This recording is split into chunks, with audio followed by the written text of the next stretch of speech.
Well, hello everyone, and welcome to this video for Raid Shadow Legends. And I don't really have much to say in this video. I want to give you a few updates, a little more information on the Forge, show you some champions that I got since that miracle pull from the last double rate summoning event. I suppose there's supposed to be another fusion. I've overheard something about it, but I don't know anything more than that. So what's happened with me? Well, I left my clan. I was with one clan pretty much since I started the game. I don't even think I was playing the game more than a week or two before I joined them. So it's been, shoot, I want to say 8 months, but it might be a little less, it might be a little more. But my clan leader disappeared for 2 weeks, wasn't around. And the only person that was playing was one of the other people that were recruited in. Now, I was a deputy, and I was showing up every day. This other person had only been there a couple of days before. But I think it was like 4 days before, but other than that, there was nothing. So I left and I went with another clan, and now I have joined up with the Evolutions, Evo's clan. I don't know if I'll stay here. I said I'd give them a week, and I'm giving them a week. It's an excellent clan if you're looking for people that will fight the clan boss for Nightmare and Ultra Nightmare. And if you're wondering why you want to join a clan, well, that's why you're joining a clan. You're joining it to accomplish the progress goals, the missions down here that require you to have a clan and join a clan. You're trying to accomplish that. And you're also fighting the clan boss, which gives you rewards. That's really the only reason to join a clan. If you don't join a clan, you won't be able to proceed with the progress missions early on. But there's nothing that says you can't join a clan and then leave and then join whatever you need to again later. I mean, if you don't want to bother with it, you don't have to bother with it. So the clan boss gives you a whole other thing that you can do.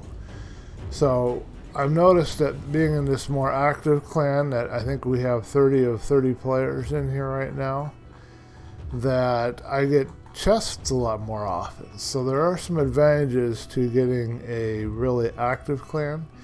The disadvantages to a very active clan that's focused on Nightmare and Ultra Nightmare is that you're not going to get any good chests beating the clan boss, because you're never going to be able to do enough damage. If you're not doing very good in the clan boss as far as getting your team together, you can see the kind of pain that I'm going through. I'll show you right here. Here I am, 4 keys, so that's an average of 2 mil a fight, a little over 2 mil a fight. And this is my latest team that I was experimenting with. Right now I'm not having any luck at all with doing the clan boss. I'm doing very poor damage. I was doing good on hard. I could get a very good score on hard. I could get all the way to this last chest. So I was doing an average of 12 mil on hard, and then I'd have enough left over to do a normal and even an easy sometimes. But when you're in a clan that is focused on brutal and above, well, they're all doing all of this because they're worried about their ranking. They want to get the better bosses, and their teams are powerful enough that they're doing enough damage that were they to fight in brutal, I mean, it would be like me fighting on easy. If they were to fight on brutal, they would take it down by half. So they're not getting the maximum bang for the buck of their team. So you got to find a clan that fits wherever you happen to be in arena, and right now where I am in arena is somewhere that's focused here. If I could find an arena that was focused on hard and brutal, and we're focusing mainly on brutal as like the maximum difficulty, but there were still plenty of people and it was fully active fighting on normal and hard, if they were doing these 3, then I would be doing very well. I would be able to handle that. My team isn't good enough for anything else, and I'm not good enough. I don't fight manually, and I will do the setup manual, have learned to do that, but I just don't have good enough champions, or I haven't figured out how to use them, and I don't have good enough gear or something, or masteries. I definitely don't have War Master or any of that, so I'm not doing very good in the clan. So that's where we are right now, and I'm just deciding if this is a place I want to stick around, because brutal is the weakest that they work on, and I don't know if I want to keep at that.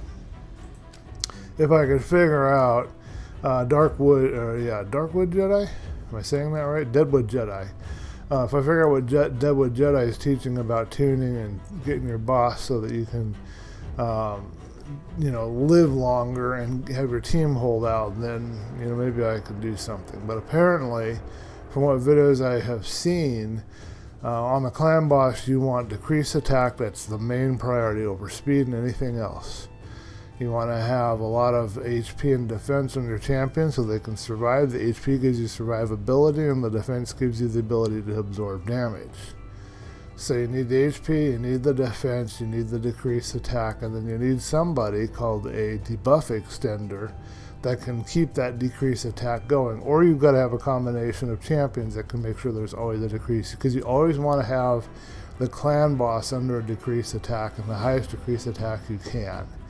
That way you can live a little longer, because otherwise a clan boss is going to one slot you, which means they kill you in one hit. Happens a lot, and it's annoying.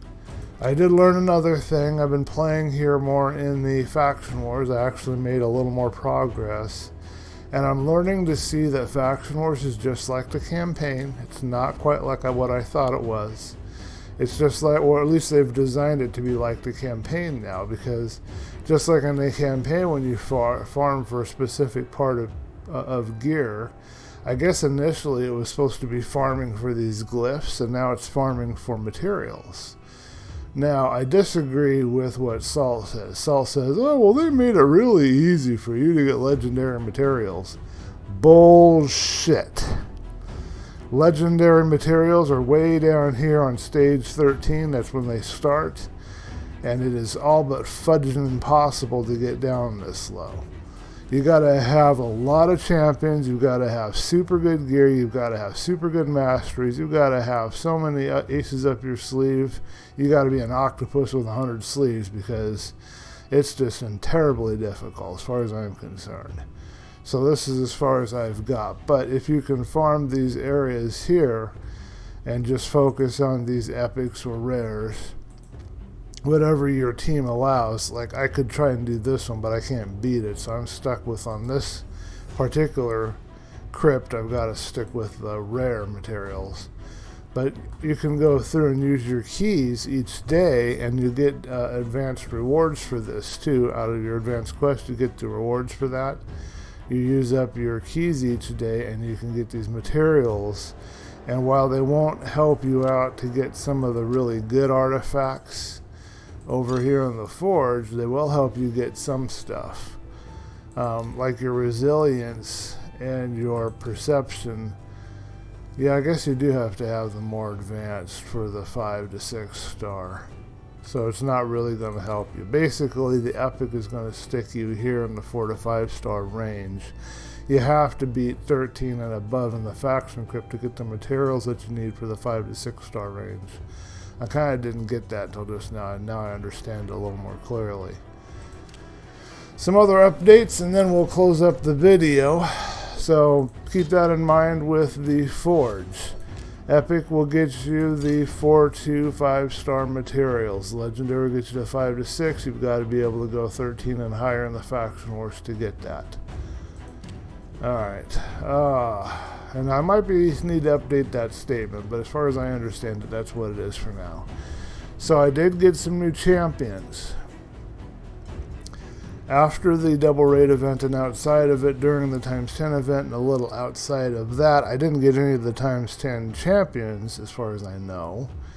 But what I did get, I got my first, finally, Bellower. So I'm working on him because I want to take him into the arena and annoy people with him, because they annoy me with him, just like I annoyed them with her. But I need to work on her a little more. But I got my first Bellower, finally. So that's done. And then I also got, well, you saw me pull this out of the double rate, and then I got this guy who's also a fusion champion, but now I don't have to do the fusion because I've got this guy, and I'm working on him, and I almost have him up to level 50. And then the last thing, and probably my best pull, is I finally got a Stag Knight. Everybody and their grandmother has a stag night everywhere, from clan boss to arena. I mean, this guy's like the workhorse in the game right now. And I'm experimenting with his gear a little bit, but eventually I'm going to get him to level 60. I'm going to have him fully ascended, and I'm going to have the best gear on him because I want him to live a long time. I'm going to put him to work in the clan boss in the arena in some way or another. Some decrease attack champions that I can show you that I'm working with right now is Judge. If you go to his skills, he doesn't have any kind of a cooldown on this. His main attack here, part of his attacking kit, it's a passive, is that he can do a 30% chance of placing a 50% decreased accuracy or decreased speed, or 30% decreased speed, or 50% decreased attack, or 60% decreased defense. Okay, so yeah, he has a chance of placing any of these every time he hits, and then he has this skill, which is kind of interesting because his damage increases by 10% for each debuff the target has, and your clan boss will have a lot of debuffs. So I'm going to take this guy to 60 as well, and I'll try to work with him and stagnate, and I'll see which one works better. Maybe they should be worked together. I don't know yet. Stagnate, unfortunately, you have to book him, which is going to be very hard to do without a lot of books, because his Hunt Master skill, which is what you want him for, takes 4-turn cooldown. So he's only going to be good if you get all the way down. That's a lot of books right there. If I'm understanding this right, that's 6 books. And you don't get to determine where the books go. So you could have 6 books and they could all end up over here, you know, or something. So it's going to be a little bit tough, but I'm going to figure out which way to go. And then the other one I'm looking at is Runic Warder. He also has, and I've already got him ready because I was using him over in the Minotaur, no, not Minotaur, the Fire Knight's castle. And he has a 3-turn cooldown on his decrease attack, and it's also a 30-50. And I've already got it booked a little bit. And the chances seem to go up a little bit, so it looks like it can get all the way to 50-50. I don't know if I'm understanding that right, but can't get the cooldown to decrease is the only bad thing with him. I'll point out that Bogwalker, you can probably take him all the way to Nightmare or Ultra Nightmare. Some people do. He also has a decrease attack 30-50, and it's on his main. Yeah, so he just has a single. That's on his main A1, so he's pretty good for the clan boss as well in that regard, but you're going to have to really work on him to get him leveled up. But he's a defense champion, so you might be able to do a little better with him. So I think that's about all I had to talk about. I had another video I was going to do, and I had it done and didn't record properly, so that's why it didn't show up. So this video should be hitting maybe a little bit later than normal, and I'll try to do something more exciting in the upcoming days. I had a lot of videos planned that I haven't done anything with yet, so we'll see what happens. We're going to keep an eye on those events. I did not get the Drakgul the Gaunt. I got 50 of him, of his shards. I got 40 of Kreela, but Drexthar I'm plugging along. I've got 29 of him, so another 100 years I might have the rest. Anyway, I guess that's it for this video. Thumb up if you liked it, thumb down if you didn't. If you got anything you want me to cover in raid or anything you want me to clarify, let me know in the comments below. Subscribe if you want to see more videos. I'll catch you guys in the next one.